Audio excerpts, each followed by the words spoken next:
kuyo bangibobona uqhamuka kuphi ke asibuyelele kulo Isaiah chapter 14. Otherwise the whole it talks of him and how he's fall and all that.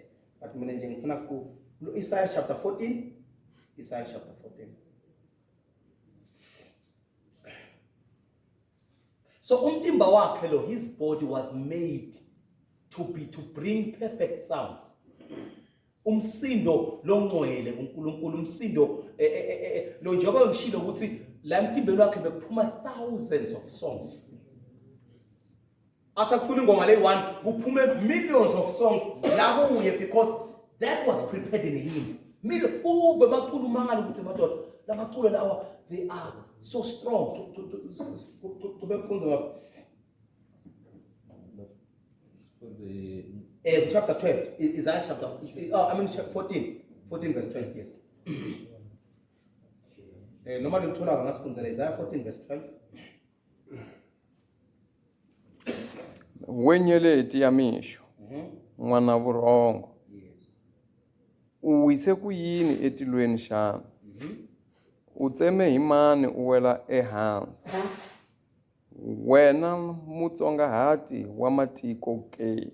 Yeva mutsongahati wa matiko shows tive betimthobela, tive betisina timbuka titsi bayede.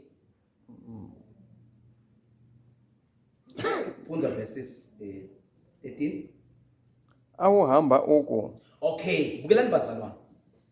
Ekuhambeni kwakhe adilana netive tonke, nayi into bekayisho. Lalani bazalwane, he did not do, akazange wenda njengoba sena thina sithenda sona kuthi kuthiwe ngishaya umuntu ngempama, akakakwendi lokho. Uvele wathi enhlitweni yakhe uqhubeka ukufunza. Awuhamba uku. Ndzi ta tlhandlukela etilweni. 1. Ndzi hundza tinyeleti na xikwembu. Vani kahle, ngicela ukuthi uyiphinzele. Ndzi hundza tinyeleti ta xikwembu. Yes, qhubeka. Ndzi ya veka xiluvelo xa mina ehenhla. Ndzi ta ya tshama entshaveni leyi swikwembu swi hlengeletanaka eka yona. Yes. En'walungwini. Ndzi ta tlhandluka ndzi hundza ni mapapa. Ndzi ta fana ni xikwembu xa le henhla. Ndzi ta fana ni xikwembu xa le henhla. Now he said all these things in his heart. And why he didn't push it as the end, because of the ministry that was given. Lo msebenzi uNkulunkulu bekamnika wona ukuthi abe governor over nations. Abe governor over everything le uNkulunkulu lenjani ayidalile, because likhuluma ukuthi you were trading. And 2, nekuthi makufike yena everyone uba happy. Kuthi sengikhona. Sasekhona ngisibasala. So ufikile manje Lucifer, you know what? Don't think kade solvekile. You understand? Unikwe iministry, unikwe uNkulunkulu lo msebenzi lo ukuthi akawendi. In service of what? Of the things that God created. But uthi nabona ukuthi don't get developed, tiyamhlonipha, don't get developed, timshayela tandla, wathini? Manje sengidonga ngifuna phambi sesitulo sami manje, ngifuna kufana naNkulunkulu. Ithi ngishona kuloko. Sono lesikhule nesono lesingaqoleleki. Tonke tono tiyaxoleleka, tonke tono tiyaxoleleka. Now ngiyakhumbula nje sakhuluma ukuthi but yelinye ilanga le subject. Tonke tono tiyaxoleleka.